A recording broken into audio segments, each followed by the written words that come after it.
الحمد لله رب العالمين والصلاة والسلام على أشرف الأنبياء والمرسلين وعلى آله وأصحابه ومن تبعهم بإحسان إلى يوم الدين. أما بعد فأعوذ بالله من الشيطان الرجيم. بسم الله الرحمن الرحيم. ألا إن أولياء الله لا خوف عليهم ولا هم يحزنون الذين آمنوا وكانوا يتقون لهم البشرى في الحياة الدنيا وفي الآخرة. صدق الله المولانا العظيم. یا ربی صلی وسلم دائما ابدا علی حبیبک خیر الخلق کلہم.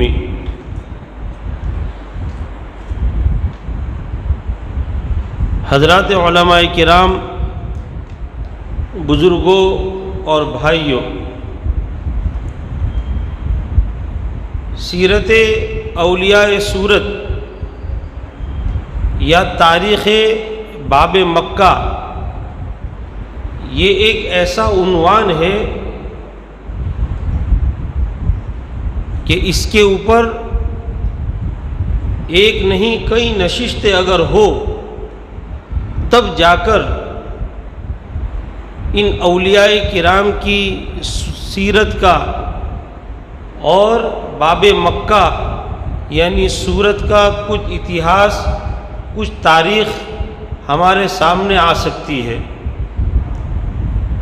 اس کی وجہ یہ ہے کہ ہمارا شہر سورت یہ گجرات کا لکھنؤ کہا جاتا تھا، اور ہمارے شہر سورت کے اندر جو بندرگاہ تھی وہ 175 سال تک پورے ہندوستان کی سب سے بڑی بندرگاہ رہی ہے. 84 نہیں بلکہ 90 ممالک سے بڑے بڑے جہاز سورت کی بندرگاہ کے اوپر لنگر انداز ہوتے تھے، اور پوری دنیا کا یہ ایک تجارتی مرکز تھا. 30 لاکھ روپے سالانہ اس کی آمدنی تھی، اور چائنا کے حجاج یا روس کے حجاج اگر حج کا ارادہ کرے تو اس صورت کے اندر ان کو سورت آنا پڑتا تھا. تو یہ باب مکہ ہونے کی وجہ سے ہمارا شہر سورت بہت نسبتوں کا حامل رہا، اور بڑے بڑے اولیاء کے قدم سرزمین سورت کے اندر واقع ہوئے. اب ہم جو تاریخ شروع کریں وہ شہر سورت کی یا اولیاء سورت کی یا مفسر قرآن کی یا محدث سورتی کی تاریخ کا کچھ حصہ ہوگا. حضرت مولانا محمد انور مصری صاحب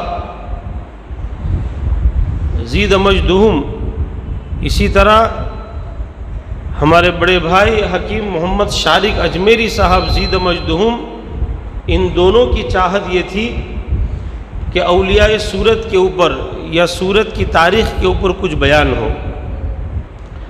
تو ہم اپنی تاریخ شروع کرتے ہیں اسی مسجد سے. ہم جس مسجد کے اندر بیٹھے ہیں یہ عیسیٰ جی کی مسجد کہی جاتی ہے. تاریخ کے اندر اسے عیسیٰ جی کی مسجد سے یاد کیا جاتا ہے.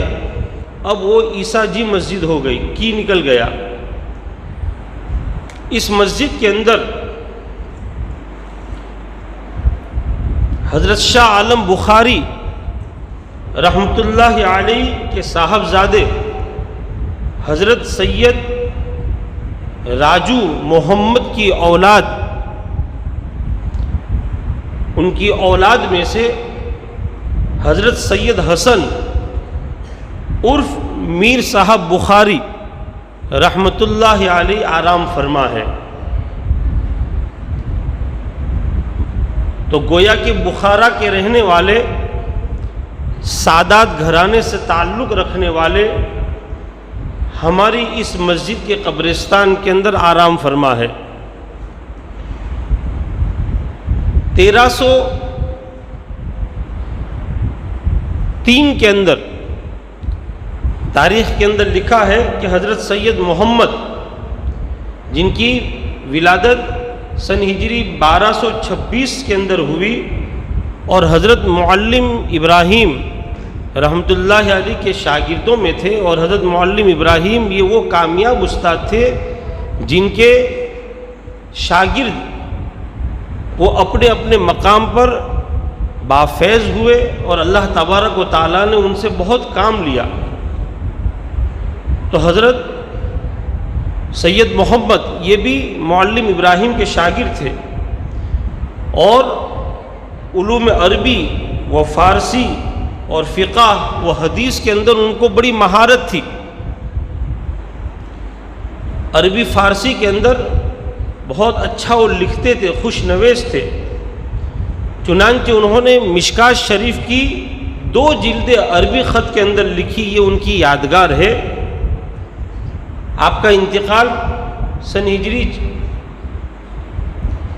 1303 کے اندر ہوا، اس وقت آپ کی عمر 76 سال کی تھی، اور علی الایدروس جو بغل کے اندر ہے وہاں آپ کا مقبرہ ہے، وہاں آپ مدفون ہیں۔ ان کے ایک فرزند تھے جن کا نام تھا حاجی میاں، جو اصل وریاؤ کے رہنے والے تھے، اور ساؤتھ افریقہ کے اندر اسماعیل ولد داؤد جی پٹیل کے ساتھ ان کا تجارتی کاروبار تھا۔ اللہ نے ان کو مال بھی دیا تھا، اور قرآن پاک بھی بڑی تجوید کے ساتھ بہت اچھی طرح پڑھتے تھے۔ تو حاجی میاں نے اس مسجد عیسیٰ جی کی مسجد کی حوض کی تعمیر کی اور حجروں کی مرمت کی سن ہجری 1315 کے اندر۔ تو تاریخ کے اندر اس طرح عیسیٰ جی مسجد کا تذکرہ آتا ہے۔ اب جس محلے کی یہ مسجد ہے، یہ محلہ بھی بڑا بابرکت ہے، اور چاروں طرف آپ نظر گھماؤ گے تو یہاں آپ کو اولیاء ہی اولیاء نظر آئیں گے۔ افسوس اس بات کا ہے کہ زمانہ گزرتا گیا اور تاریخ سے ہم دور ہوتے گئے، اور آج ان کا مزار کہاں ہے اور ان کی تاریخ کہاں ہے اس کا بھی ہمیں علم نہیں ہے۔ اسی محلے کے رہنے والی ایک ہستی جن کا نام نامی و اسم گرامی حضرت مولانا سید محمد برکت اللہ محدث صورتی ہے، جو اپنے زمانے کے محدث بھی تھے، مفسر بھی تھے، اور فقیہ بھی تھے، اور علم حدیث، علم تفسیر اور علم فقہ انہوں نے حضرت مولانا محمد سعید عظیم آبادی سے حاصل کیا، جن کا تخلص حسرت تھا، اور علم منطق اور علم معانی اور علم ریاضی وغیرہ کا جو علم ہے وہ انہوں نے حضرت مولانا فضل الرحمن بردوانی اور حضرت مولانا واجد علی بردوانی سے حاصل کیا۔ اور طریقہ قادریہ کے اندر حضرت مولانا سعید صاحب کے ہاتھ پر انہوں نے بیعت کی، اور آپ سے ان کو خلافت حاصل ہوئی۔ حضرت شاہ ولی اللہ محدث دہلوی رحمۃ اللہ علیہ کے جو بھائی ہیں حضرت شاہ اہل اللہ، ان کی ایک کتاب ہے، اس کتاب کا نام ہے چہار باب۔ اس چہار باب کا اردو ترجمہ آپ نے فیوز برکت اللہ کے نام سے کیا ہے۔ اور دیوان حسرت جو آپ کے استاد ہے حضرت مولانا محمد سعید عظیم آبادی، ان کا ایک دیوان ہے دیوان حسرت، اس پر عربی کے اندر آپ نے تقریض لکھی ہے۔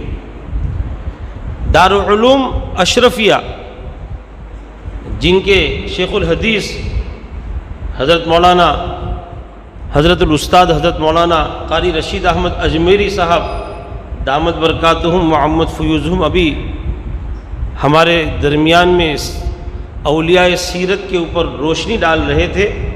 تو جب دارالعلوم اشرفیہ کی بنیاد رکھی گئی، اب دارالعلوم اشرفیہ یہ سن ہجری 1286 اور انگریزی اعتبار سے سن عیسوی 1870 کے اندر دارالعلوم اشرفیہ کی بنیاد رکھی گئی.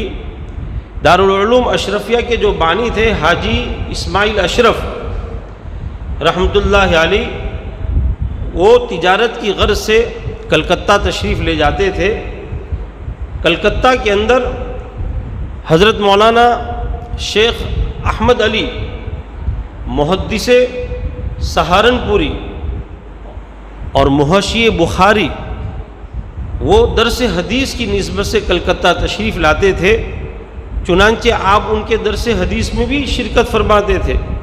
ان کے سامنے آپ نے اپنے علاقے کا تذکرہ کیا تو انہوں نے مشورہ دیا کہ آپ اپنے علاقے کے اندر ایک دارالعلوم قائم کرو.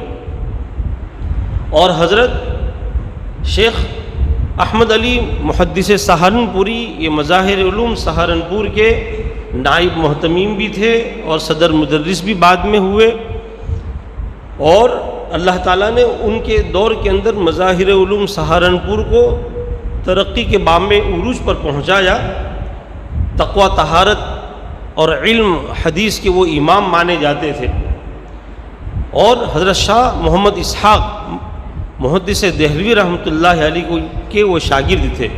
تو ان کے مشورے اور ان کی دعاؤں سے دارالعلوم اشرفیہ کی بنیاد رکھی گئی. جب بنیاد کا وقت آیا تو اس صورت کے اندر اس زمانے کے جو اکابر اور اولیاء اور بزرگان دین ان کی طرف نظر گئی تو دو ہستیوں کا انتخاب ہوا کہ یہ دو ہستی آئے گی اور دارالعلوم اشرفیہ کی بنیاد ڈالے گی.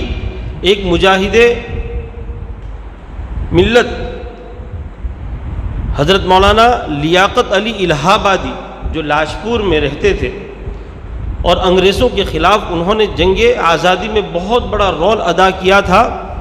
انگریزوں نے ان کے خلاف وارنٹ جاری کیا تھا تو وہ چھپ چھپا کر لاجپور تشریف لائے تھے اور یہاں درس بھی ہوتا تھا، وہ امامت بھی کرتے تھے. کسی نے مخبری کر دی اور آپ کو گرفتار کیا گیا اور انڈامان کے جزیرے کے اندر بھیجا گیا اور وہیں آپ کا وصال ہوا اور وہیں آپ کی قبر ہے. تو ایک ہستی تھی حضرت مولانا لیاقت علی الہ آبادی اور ایک حضرت علامہ محمد فاضل مفسر قرآن سورتی رحمۃ اللہ علیہ. ان دونوں بزرگوں کے ہاتھ سے دارالعلوم کی بنیاد رکھی گئی اور دارالعلوم اشرفیہ کے سب سے پہلے مدرس کے طور پر، مدرس اول کے طور پر جس کا انتخاب ہوا وہ اسی محلے کے رہنے والی ہستی حضرت مولانا محمد برکت اللہ محدث سورتی کی بابرکت ذات گرامی تھی. حضرات علماء دیوبند سے ان کا دیرینہ تعلق تھا. ایک مرتبہ انہوں نے مکہ مکرمہ ہجرت کی، پھر دوسری مرتبہ بھی آپ نے مکہ مکرمہ ہجرت کی اور مکہ مکرمہ ہی کے اندر آپ کا وصال 23 محرم الحرام سن ہجری 1325 کے اندر ہوا. جمعہ کا دن تھا. جمعہ کی نماز کے بعد علماء کرام اور بزرگان دین کے ایک جمع غفیر نے آپ کے جنازے کی نماز میں شرکت کی اور جنت المعلا کے اندر سید الطائفہ حضرت حاجی امداد اللہ مہاجر مکی رحمۃ اللہ علیہ کے پہلو میں حضرت مولانا رحمۃ اللہ کیرانوی رحمۃ اللہ علیہ کے قریب آپ کو دفن کیا گیا. یہ تاریخ ہے ہمارے اس محلے کی اور برکت پیلیس آج بھی آپ دیکھ سکتے ہیں. کتاب کا کاروبار بھی تھا اور ان کے آنے والی نسلیں بھی کتاب کی تجارت کرتی تھی، لیکن وہ سلسلہ جو کتاب کی تجارت کا تھا وہ اب نہیں رہا. حضرت مولانا محمد برکت اللہ محدث سورتی رحمۃ اللہ علیہ یہ حدیث کے ساتھ ساتھ یعنی افتاح کا بھی کام کیا کرتے تھے. اور جیسا کہ میں نے ذکر کیا حضرت علامہ محمد فاضل مفسر قرآن، یہ سورت کے اندر قمر لائبریری کے سامنے جو ملا درسگاہ ہے اس کے بالکل بغل کے اندر آپ کا مکان تھا، اور اپنے زمانے کے بہت بڑے عالم تھے۔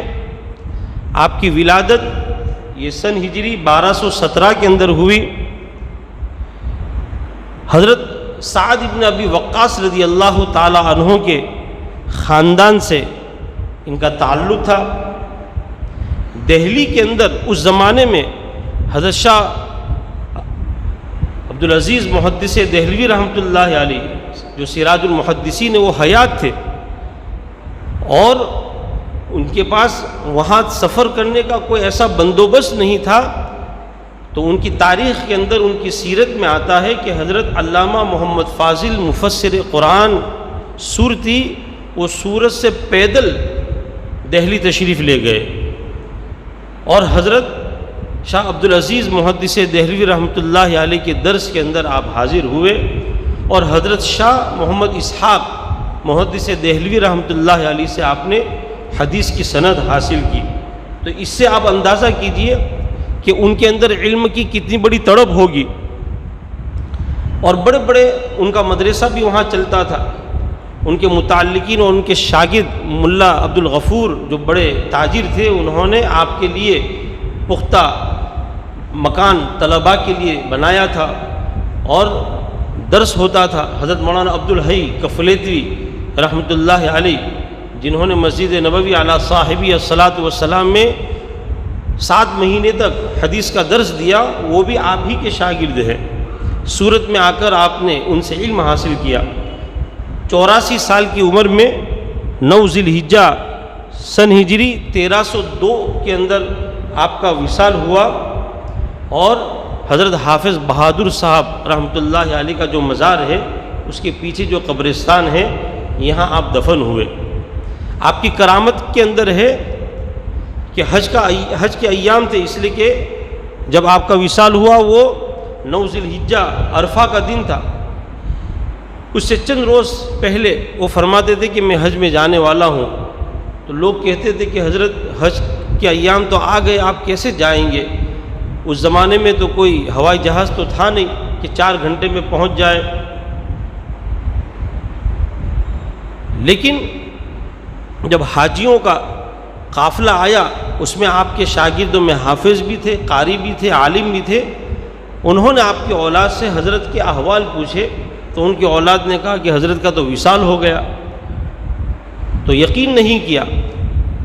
پھر ان سے پوچھا گیا تو انہوں نے کہا کہ حضرت ہمارے ساتھ حج میں تھے، اور عرفہ کے اندر بھی ہم ساتھ میں حج میں تھے، اور جو بھی مسائل ہم کو پیش آتے تھے ہم حضرت کو پوچھتے تھے اور وہ ہم کو جواب دیتے تھے۔ یہ آپ کی کرامت تھی۔ اور آپ کی جو خادمہ تھی ان کو آپ نے کہا کہ آج میرے لیے 2 قم یعنی 2 گھڑے پانی کے بھرنا، آج کے بعد میں کبھی آپ کو تکلیف نہیں دوں گا۔ تو خادمہ نے کہا کہ حضرت یہ کیا بات ہے، ہم تو آپ کی خدمت کے لیے ہے، آپ کیوں ایسا کہتے ہو؟ تو کہ نہیں، میں آج کے بعد آپ کو کوئی تکلیف نہیں دوں گا، اور اسی دن آپ کا انتقال ہوا۔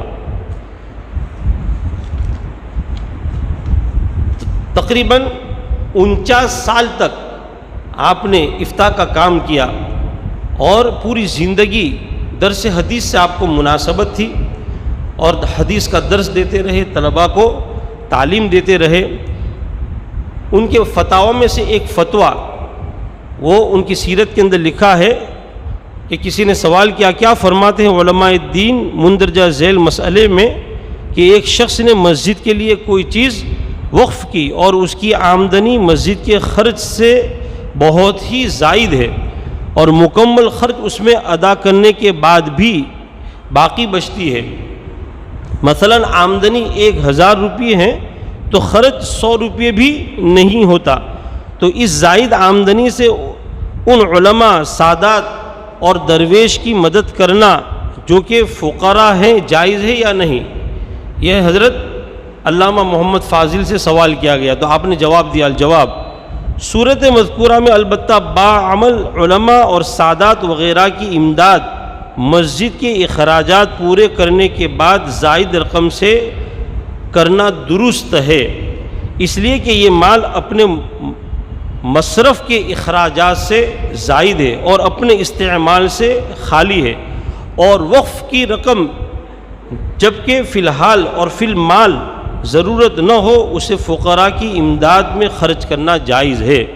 قاضی خان کتاب الوقف، نیز دیگر کتب فقہ میں بھی دیکھا جا سکتا ہے۔ کتبہ محمد فاضل عفی عنہ۔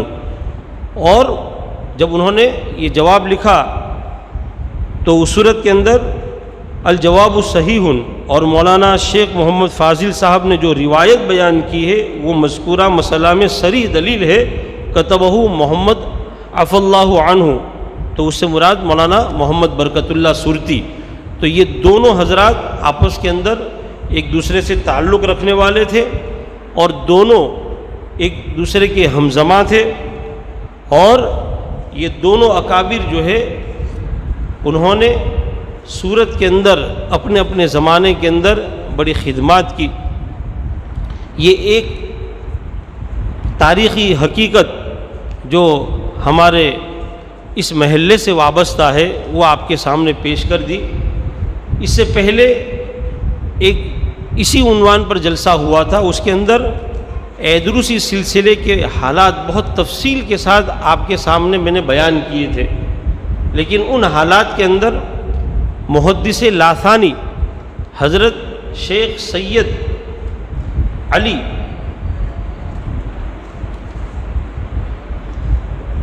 ابن عبداللہ ابن احمد ابن حسین ابن عبداللہ ابن شریف شیخ ابن عبداللہ ابن شیخ ابن عبداللہ ابن ابو بکر العیدروس رضوان اللہ علیہ مجمعین کے حالات باقی رہ گئے تھے۔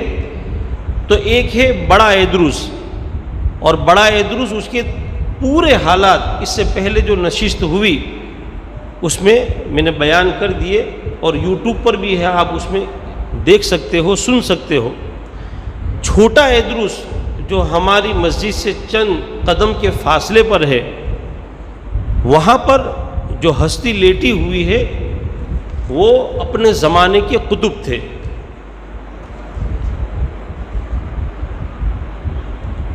آپ کی جو پیدائش ہوئی وہ حضر موت کے شہر ترین کے اندر ہوئی، اور آپ کی پیدائش کا جو سال ہے وہ سن ہجری 1045 ہے۔ قد طلعت الشمس، سورج طلوع ہو گیا۔ اس سے آپ عدد نکال کر آپ کی تاریخ معلوم کر سکتے ہو، اور حقیقت کے اندر وہ علم و عمل، تقویٰ و طہارت اور تصوف اور بزرگی کے ایک سورج تھے۔ محدث لاثانی اس لیے کہا جاتا تھا کہ آپ کو تمام علوم کے ساتھ ساتھ خاص طور پر حدیث سے بڑی مناسبت تھی۔ بادشاہ وقت حضرت اورنگزیب عالمگیر رحمۃ اللہ علیہ یہ آپ کا اکرام کیا کرتے تھے، اور آپ کے علوم سے وہ استفادہ کرتے تھے، اور آپ کی دستخط اگر کسی مسئلے پر ہو جائے تو اس کو حرف آخر سمجھتے تھے۔ حضرت اورنگزیب عالمگیر رحمۃ اللہ علیہ باوجود اتنے بڑے عالم اور محدث اور فقیہ ہونے کے آپ کا وہ انتہائی درجے کا اکرام کرتے تھے۔ حضرت مجدد الف ثانی رحمۃ اللہ علیہ کے بیٹے عروۃ الوثقیٰ حضرت شیخ خواجہ محمد معصوم رحمۃ اللہ علیہ کے بیٹے حضرت شیخ سیف الدین مجددی رحمۃ اللہ علیہ، ان کے ہاتھ پر آپ بیعت ہوئے اور آپ نے ان کو خلافت سے نوازا۔ تو گویا کہ وہ دو واسطے سے حضرت مجدد الف ثانی رحمۃ اللہ علیہ کے خلیفہ تھے، اور یہی حضرت شیخ سیف الدین مجددی رحمۃ اللہ علیہ ہے جو حضرت اورنگزیب عالمگیر رحمۃ اللہ علیہ کے بھی پیر و مرشد ہے۔ پہلے انہوں نے عروۃ الوثقیٰ حضرت خواجہ محمد معصوم رحمۃ اللہ علیہ سے اصلاحی تعلق قائم کیا تھا، اور خواجہ محمد معصوم نے اپنے بیٹے شیخ سیف الدین کو اورنگزیب کی تربیت کے لیے منتخب کیا۔ چنانچہ جب حضرت خواجہ سیف الدین مجددی اورنگزیب کے دربار میں گئے تو جب دروازے پر پہنچے تو وہاں دیکھا کہ 2 ہاتھیوں کے مجسمے بنے ہوئے ہیں۔ تو آپ نے فرمایا کہ پہلے ان دونوں مجسموں کو توڑا جائے، اس کے بعد پھر ہم اندر داخل ہوں گے۔ چنانچہ بادشاہ نے حکم دیا اور ہاتھی کے دونوں مجسموں کو توڑ دیا گیا، اور پھر آپ اندر داخل ہوئے تو حوض پر دیکھا کہ ہیرے اور جواہرات سے مرصع مور کی اور دیگر پرندوں کی تصویریں بنی ہیں۔ تو آپ نے فرمایا کہ ان ساری تصاویر کو توڑ دیا جائے، حالانکہ وہ ہیرے سے جڑی ہوئی تھی، لیکن شیخ کا حکم تھا تو ساری کی ساری تصاویر توڑ دی گئی۔ اور خواجہ اورنگزیب وہ حضرت خواجہ محمد معصوم رحمۃ اللہ علیہ کا شکر ادا کرتے تھے کہ آپ نے میری تربیت کے لیے بہت اچھے شیخ کا انتخاب کیا۔ تو گویا کہ اورنگزیب کے شیخ اور محدث لاثانی جو اپنے زمانے کے قطب تھے، اور تاریخ میں آتا ہے کہ مجذب تھے، یعنی بڑے بڑے ولیوں کی نسبتوں کو سلب کر لیا کرتے تھے۔ اسی لیے آپ آستانے پر جاؤ گے تو وہاں لکھا ہے سلیبی، یعنی سلب کرنے والا، بڑی بڑی نسبتوں کو سلب کرنے والا۔ تو گویا کہ ایسی بڑی ہستی یہ ہمارے پڑوس کے اندر آرام فرما ہے، یہ ہمارے لیے بہت بڑی سعادت ہے۔ ان کے مزار پر حاضری دینا اور حاضری دینے کے بعد یعنی وہاں آنا جانا، یہ ہمارے لیے سعادت ہے۔ یہ بات اور ہے کہ کوئی شرکیہ ایسی حرکتیں کرے جس کی وجہ سے اس کا ایمان مجروح ہو، اس کی شریعت اجازت نہیں دیتی کہ بھئی قبروں کا کوئی طواف کرے یا سجدہ کرے، اس کی شریعت اجازت نہیں دیتی۔ ہاں، اولیاء کرام کے مزار پر حاضری اور فاتحہ، اگر اللہ نے چاہا کہ ان سے فیض ہو تو ضرور فیض پہنچتا ہے۔ تو گویا کہ ہماری دائیں جانب بھی بابرکت ہستی اور ہماری بائیں جانب بھی بابرکت ہستیاں موجود ہیں، اور ہمارے پیچھے جو حصہ ہے وہ مرجان شامی کہا جاتا ہے۔ اور مرجان شامی میں نے اس سے پہلے کہا تھا کہ خواجہ سلمان سفر، اور ظفر بھی ان کو کہا گیا، سفر بھی کہا گیا، جنہوں نے سورت کا قلعہ تعمیر کیا، ان کے ایک خادم تھے، ان کا نام تھا مرجان شامی۔ تو اس کی نسبت سے یہ پورا علاقہ مرجان شامی کہا گیا، اور ان کا مزار پارنیرا جو بلساٹ کے قریب ہے، اس کی پہاڑیوں کے دامن کے اندر ان کا مزار آج بھی موجود ہے۔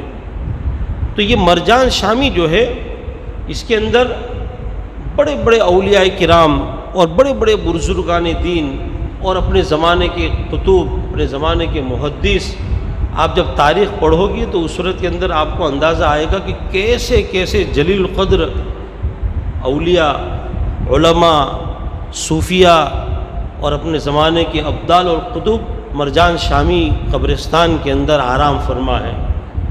ایک نہیں، سینکڑوں اولیاء یہاں دفن ہیں۔ سورت شہر کی چند ہستیاں گزری ہے، جن کے اندر ایک بزرگ ہستی ہے جن کا نام ہے شیخ رضی الدین احمد عرف بخشو میاں۔ اور یہ جو خاندان ہے یہ حجاز کے قبیلے بنی عبید سے ان کا تعلق تھا، اور اس قبیلے کی ایک اہم شخصیت شیخ عبد اللطیف، یہ اپنے زمانے کے علامہ تھے، علامۃ الدہر، اور 8ویں صدی ہجری کے اندر اور 14ویں صدی عیسوی کے اندر ہندوستان آپ تشریف لائے تھے، اور احمد آباد کے قریب سرخیز کے اندر انہوں نے قیام کیا۔ اس کے بعد پھر پٹن تشریف لائے، اور مغلیہ دور کے اندر عبیدی خاندان کو بہت عزت کی نظر سے دیکھا جاتا تھا، اور ان کی تجارت بھی تھی، اور حکومت کے بڑے بڑے عہدوں کے اوپر یہ ہمیشہ فائز رہے، اور ان کی تجارت بھی بہت دور تک پہنچی۔ ان میں سے ایک شیخ صفی جو سیف خان سے مشہور تھے، وہ شاہ جہاں کے دور میں سورت میں تشریف لائے۔ تو یہ جو شیخ رضی الدین احمد عرف بخشو میاں تھے، انہوں نے 3 جلدوں کے اندر کتاب لکھی، اس کا نام انہوں نے رکھا حدیقہ احمدی۔ اور وہ فرماتے ہیں کہ یہ حدیقہ احمدی جو میں نے لکھی، وہ 444 معتبر کتابوں سے منتخب کر کے یہ کتاب میں نے لکھی، اور اس کتاب کے اندر 4688 اولیاء، مشائخ، قراء، حفاظ، علماء کا تذکرہ کیا ہے، یہ 3 جلدوں میں 4688، اور یہ تینوں جلد حضرت شاہ پیر محمد لائبریری کے اندر آج بھی موجود ہے۔ تو یہ جو لکھنے والے تھے وہ اسی سورت کے لکھنے والے تھے، اور کہیں کے نہیں تھے۔ آپ باردولی کے اندر منصب کے بڑے عہدے کے اوپر فائز تھے، اور وہیں آپ کا وصال ہوا۔ صرف 45 سال کی آپ کی عمر تھی، وہاں سے آپ کو لایا گیا، اور مرجان شامی کے اندر آپ کے دادا شیخ بہادر کے سرہانے کے اوپر آپ کو دفن کیا گیا۔ تو آپ کے دادا وہ بھی یہیں دفن ہیں۔ پھر ان کے ایک بیٹے، ان کا نام تھا شیخ بہادر عرف شیخو میاں، شیخ بہادر عرف شیخو میاں، اور یہ بھی بڑے قابل تھے۔ انہوں نے اپنے والد کی جو کتاب ہے حدیقہ احمدی، ان میں سے اولیاء سورت کے احوال کو چن کر ایک کتاب مرتب کی، گلدستہ صلحاء سورت، اور اس کا تاریخی نام ہے حقیقت السورت، اور حقیقت السورت سے یہ مشہور ہے۔ اور اس حقیقت السورت کے اندر سورت کے بے شمار اولیاء کرام کا تذکرہ موجود ہے، کچھ تذکرے مختصر ہے اور کچھ تذکرے مفصل ہے۔ اور آپ کا بھی انتقال 51 سال کی عمر کے اندر ہوا، آپ کا انتقال ہوا، اور اسی مرجان شامی قبرستان کے اندر آپ کو دفن کیا گیا۔ ان کے خاندان کے اندر حضرت شیخ محمد فاضل، یہ ان کا تخلص تھا، شیخ محمد فاضل گزرے ہیں، اور ان کی بہت بڑی تجارت تھی۔ عمدۃ التجار شاہ جہاں کی جانب سے، جہاں بادشاہ کی جانب سے ان کو لقب دیا گیا تھا عمدۃ التجار کا، اور 1 لاکھ روپے تک ٹیکس معاف تھا۔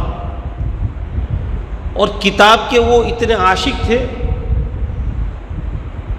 کہ اس زمانے میں 30 لاکھ روپے خرچ کر کے 40,000 مخطوطات جمع کیے تھے۔ 60,000 روپے سالانہ ان کی زکوٰۃ نکلتی تھی۔ ہر شہر کے اندر انہوں نے آدمی متعین کیے تھے کہ جہاں کہیں کوئی نئی کتاب دیکھے فوراً اس کو لکھ لے اور مجھے پیش کرے، اور منہ بولی قیمت وہ دیتے تھے۔ تو 30 لاکھ روپے جمع کر کے 40,000 مخطوطات جمع کیے تھے حضرت شیخ محمد فاضل رحمۃ اللہ علیہ نے۔ حج کے لیے تشریف لے گئے، نبی کریم صلی اللہ علیہ وآلہ وسلم کی زیارت ہوئی۔ آپ نے فرمایا کہ آپ کے لیے گجرات کے سفر میں ایک عمدہ جوڑا تیار کیا گیا ہے جو آپ کو پہنایا جائے گا۔ چنانچہ آپ اپنے بیٹوں کی شادی کے ارادے سے سفر کر رہے تھے کہ بروڈا کے قریب آپ کے دشمنوں نے اس قافلے پر حملہ کیا اور سارا مال بھی لوٹ لیا۔ آپ کے جو خدام تھے اس میں سے 40-50 شہید بھی ہوئے، اور آپ پالکی کے اندر تھے اور آپ کو وہ خواب یاد آیا جس میں اللہ کے رسول صلی اللہ علیہ وسلم نے فرمایا تھا کہ آپ کو سفر گجرات میں ایک شاندار جوڑا پہنایا جائے گا، تو اس سے یہ شہادت کا جوڑا گویا کہ مراد تھا، اور آپ شہید ہوئے۔ اس وقت آپ کی عمر صرف 45 سال کی تھی۔ احمد آباد کے اندر آپ کو دفن کیا گیا۔ آپ کے خاندان کے اندر شیخ حامد گزرے ہیں، انہوں نے 20,000 کتابیں جمع کی تھی، اور مرجان شامی کے اندر آپ مدفون ہیں۔ تو گویا کہ یہ پورا خاندان یہ علمی خاندان تھا، اور علمی خاندان کے ساتھ ساتھ مصنف بھی تھے، اور انگریزوں کے زمانے میں بڑے بڑے عہدوں کے اوپر فائز تھے، اور ہمارے اطراف ہی کے رہنے والے تھے، اور آج وہ یہیں پر آرام فرما ہے۔ آپ اندازہ کیجئے کہ 30 لاکھ روپے خرچ کرنا اور 40,000 کتابیں مخطوطات جمع کرنا، یہ کتنی بڑی سعادت ہے، اور ان کو کتنا بڑا شوق ہوگا۔ سورت کے اندر ایک عظیم ہستی گزری ہے، ان کا نام ہے حضرت شیخ خیر الدین محدث سورتی، وہ سورت ہی کے اندر رہتے تھے۔ حضرت زبیر ابن عبد المطلب رضی اللہ تعالی عنہ کی اولاد میں سے تھے۔ سب سے پہلے آپ کے آباء و اجداد میں سے شیخ محمد عرب آئے، جو محدث بھی تھے اور فقیہ بھی تھے۔ آپ 25 سال کی عمر میں مدینہ منورہ سے ہندوستان میں آئے، اور دمن کی بندرگاہ کے اندر آپ فروکش ہوئے، اور بعد میں نوساری قصبے میں آپ تشریف لائے اور وہیں سکونت اختیار کی۔ وہاں عثمانی خاندان آباد تھا اور آج بھی ہے۔ تو عثمانی خاندان کی بیٹی کے ساتھ، جو قاضی کی بیٹی تھی، آپ نے نکاح کیا۔ اس کے بعد آپ سورت تشریف لے آئے، اور سورت میں آپ نے سکونت اختیار کی۔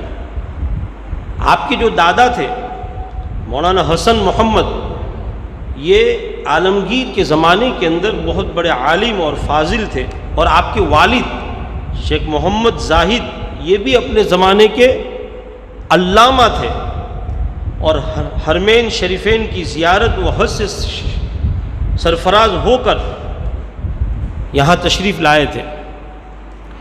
تو انہی کے بیٹے، یہ پورا گھرانہ گویا کہ علماء کا گھرانہ ہے، انہی کی اولاد میں سے ایک بابرکت ہستی پیدا ہوئی، حضرت شیخ محمد خیر الدین، حضرت شیخ خیر الدین محدث سورتی رحمۃ اللہ علیہ، جو حرم شریف زیارت کے لیے تشریف لے گئے، اور اس زمانے کے سب سے بڑے استاد حضرت شیخ محمد حیات سندھی مدنی رحمۃ اللہ علیہ کے پاس انہوں نے علم حاصل کیا۔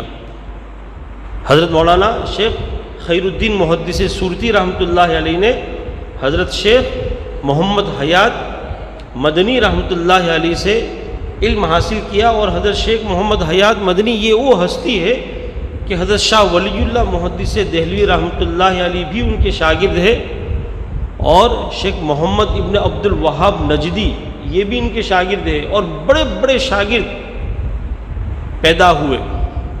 ان سے انہوں نے علم حاصل کیا، اور علم حاصل کرنے کے بعد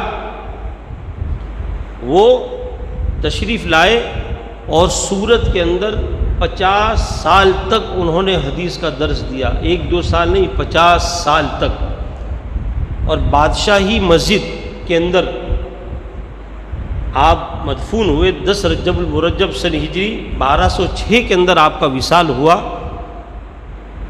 اور بادشاہی مسجد کے اندر آپ مدفون ہوئے۔ اب اس زمانے کے اندر بادشاہی مسجد کون سی کہی جاتی ہے ہم کو معلوم نہیں ہے، اگر معلوم ہو جائے تو بہت اچھا، تاکہ ان کی قبر کی زیارت ہو۔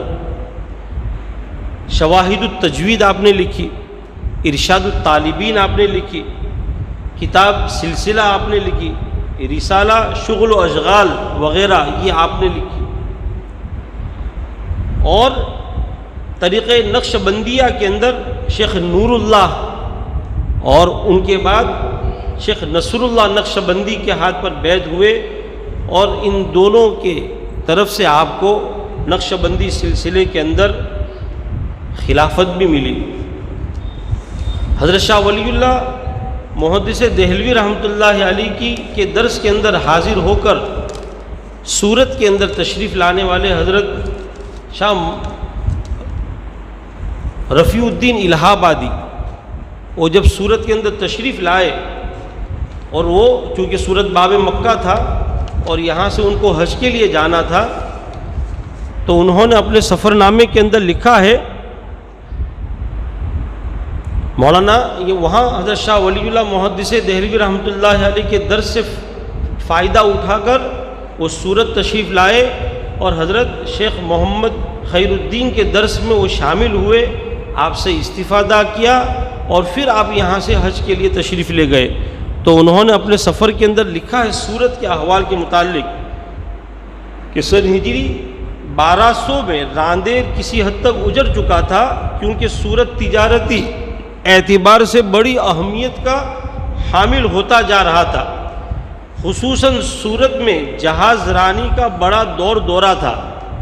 چین، فرنگ، عرب اور ایران ہر جگہ کے افراد و اشیاء یہاں موجود تھے۔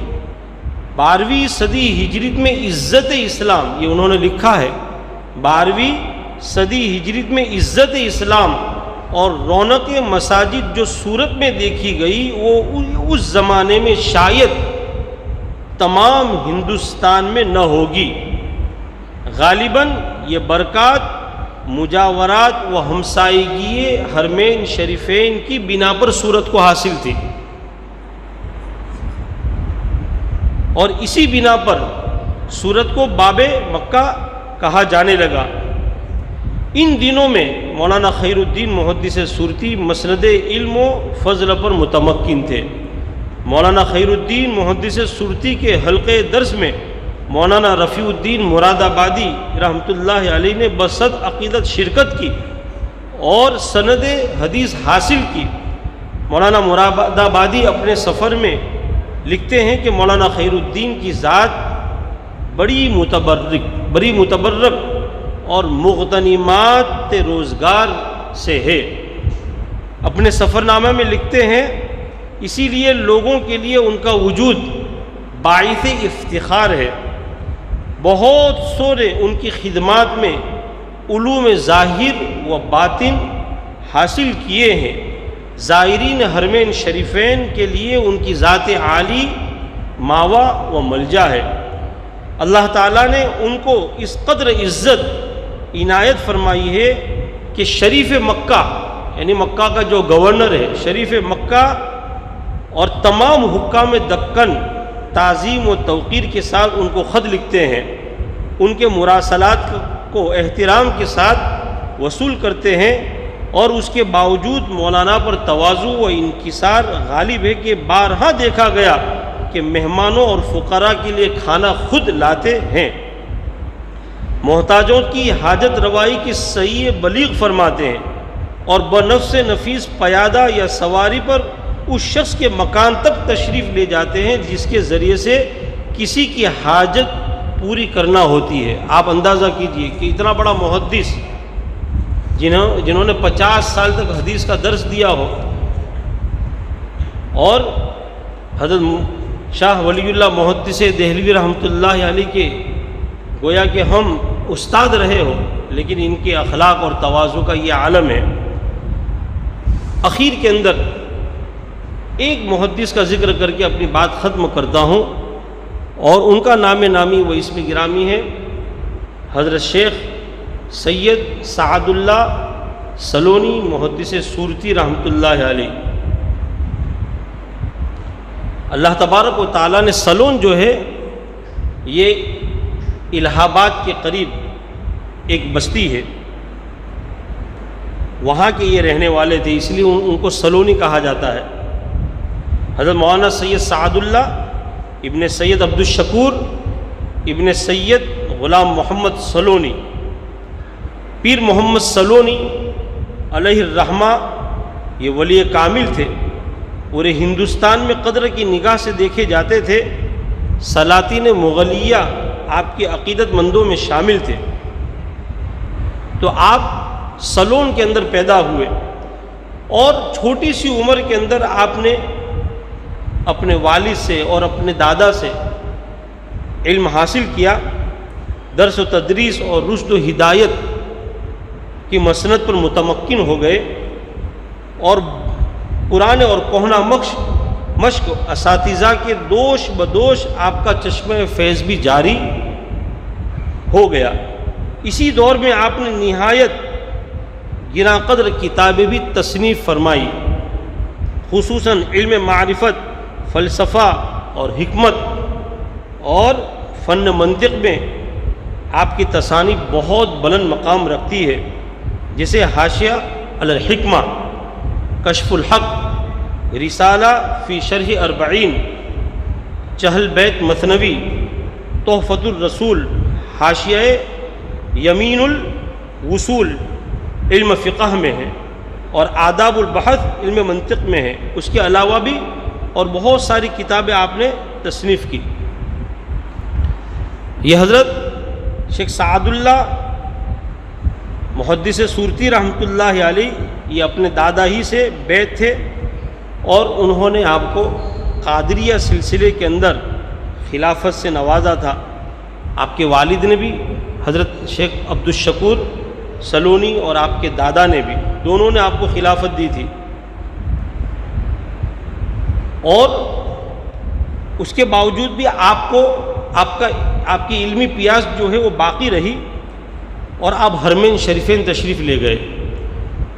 اور حضرت شاہ ولی اللہ محدث دہلوی رحمۃ اللہ علیہ نے جن سے علم حاصل کیا، شیخ ابو طاہر مدنی رحمۃ اللہ علیہ، تو شیخ سعد اللہ محدث سورتی نے بھی انہی سے علم حاصل کیا۔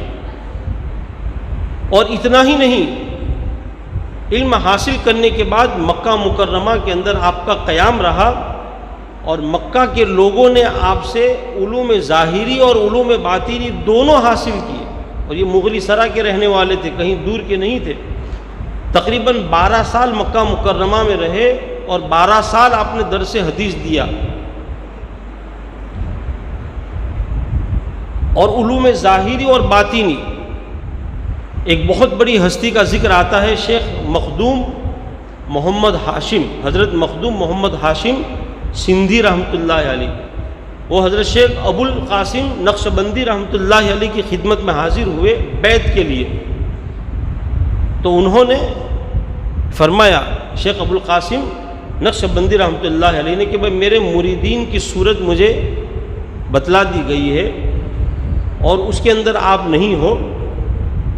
تو انہوں نے عرض کیا کہ میں کہاں جاؤں اور کس کے ہاتھ پر بیعت ہوں؟ تو شیخ ابو القاسم نقشبندی رحمۃ اللہ علیہ نے فرمایا کہ آپ بندر صورت جاؤ، اور شیخ سعد اللہ کے ہاتھ پر آپ بیعت ہو۔ چنانچہ وہ حجاز سے اتنے بڑے عالم، ان کی کتابیں آج بھی ازہر یونیورسٹی کے اندر پڑھائی جاتی ہے۔ شیخ مخدوم محمد ہاشم تھتوی سندھی رحمۃ اللہ علیہ استاد الاساتذہ اور مرجع العلماء تھے اپنے زمانے کے، بہت چوٹی کے عالم تھے۔ تو حجاز مقدس سے سورت تشریف لائے، اور 2 سال آپ کی خدمت میں رہے، اور آپ نے ان کو قادری سلسلے کے اندر بیعت کی اور خلافت سے نوازا۔ اب اندازہ کیجئے کہ سورت کے اندر ہمارے مغلی سرا میں ایسی ہستی گزری ہے جن سے بیعت ہونے کے لیے اتنے بڑے عالم، اور یہ خود بھی بہت بڑے عالم تھے۔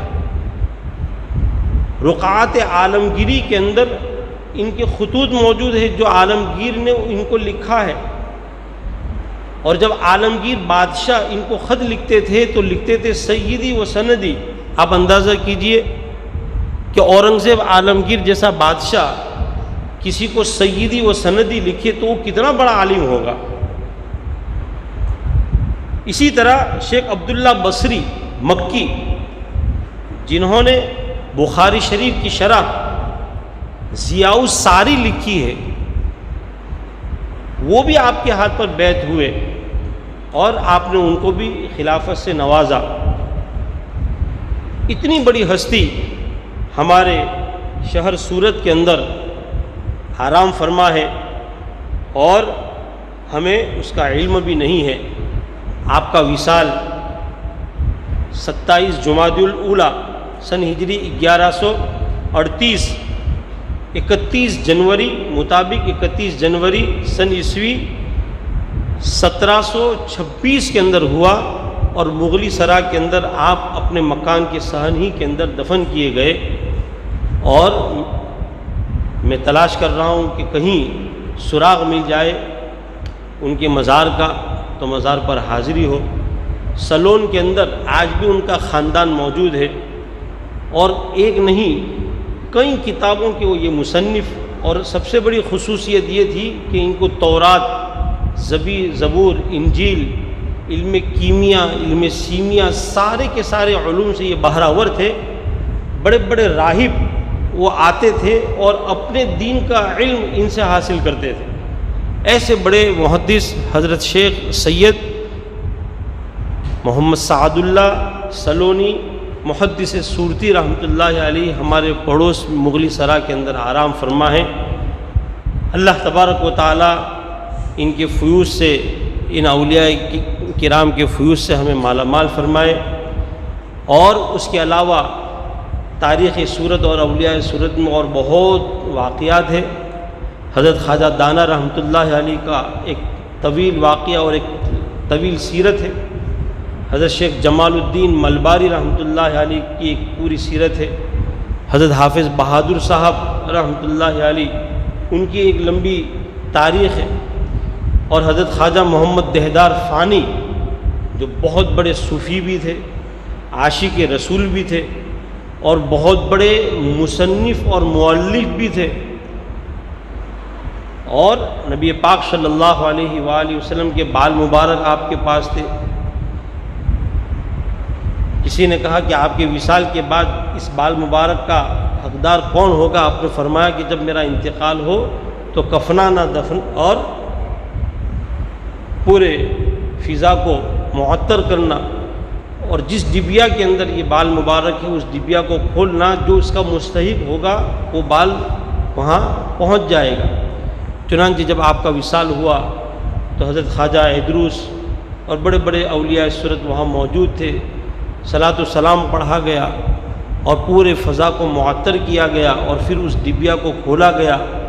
تو آپ کی سیرت کے اندر ہے کہ سب لوگ انتظار میں تھے کہ یہ بال مبارک ہمیں ملے گا اور ہم اس کی سعادت سے بہراور ہوں گے، لیکن آپ کی دانی آنکھ کھلی اور بال مبارک اڑ کر آپ کی دانی آنکھ میں سمو گیا اور آپ کی آنکھ بند ہو گئی۔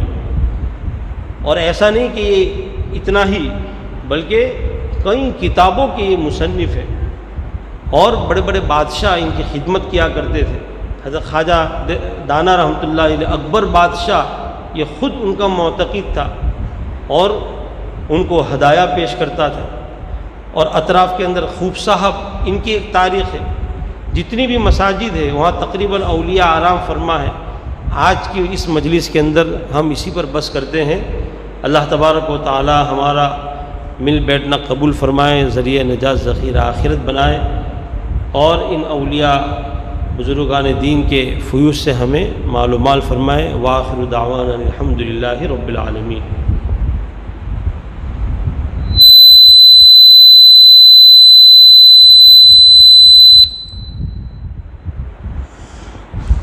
درود شریف پڑھو۔ اللہم لک الحمد کلہ، لک الشکر کلہ، لک الخلق کلہ، لک الملک کلہ، بیدک الخیر کلہ، الیک یرجع الامر کلہ۔ اللہم صلی علی سیدنا مولانا محمد وبارک وسلم۔ لا الہ الا انت سبحانک انی کنت من الظالمین۔ ربنا آتنا فی الدنیا حسنۃ وفی الآخرۃ حسنۃ وقنا عذاب النار۔ اللهم إنا نسألك حبك وحب من يحبك وعمل الذي يبلغني حبك. اللهم اجعل حبك أحب إلي من أهلي ومالي ومن الماء البارد. اللهم إنا نسألك من خير كله عاجله وآجله ما علمنا منه وما لم نعلم، ونعوذ بك من شر كله عاجله وآجله ما علمنا منه وما لم نعلم. یا اللہ ہمارے گناہوں کو معاف فرما، ہماری خطاؤں کو درگزر فرما۔ میرے مولا جو کچھ کہا گیا سنا گیا اس پر عمل کرنے کی توفیق عطا فرما، ہم کو اولیاء کرام سے محبت عطا فرما، عقیدت عطا فرما، ان کے طریقوں پہ چلنے کی توفیق عطا فرما۔ میرے مولا ہم سب کو یا اللہ ہر وہ عمل جو تیری ولایت تک پہنچا دے، تیرا قرب عطا کرے، اس کو یا اللہ کرنے کی توفیق عطا فرما۔ نافرمانی کی بری عادت ہم سے چھڑا دے یا اللہ، تیرے احکام پر چلنے کی، نبی کریم صلی اللہ علیہ وسلم کے تمام طریقوں کو، سنتوں کو زندگی کے ہر شعبے میں جاری کرنے کی، اپنانے کی توفیق و سعادت نصیب فرما۔ ہمارے بیماروں کو شفا عاجلہ کامل عطا فرما، مقروضین کی عرض کی ادائیگی گرفت شکل صورت پیدا فرما، مقدمات میں ماخوذوں کو بری فرما، قید و بند میں محبوسوں کو رہائی نصیب فرما، جو جس مصیبت میں گرفتار ہے اسے نجات عطا فرما، حاجت مندوں کی حاجتیں پوری فرما۔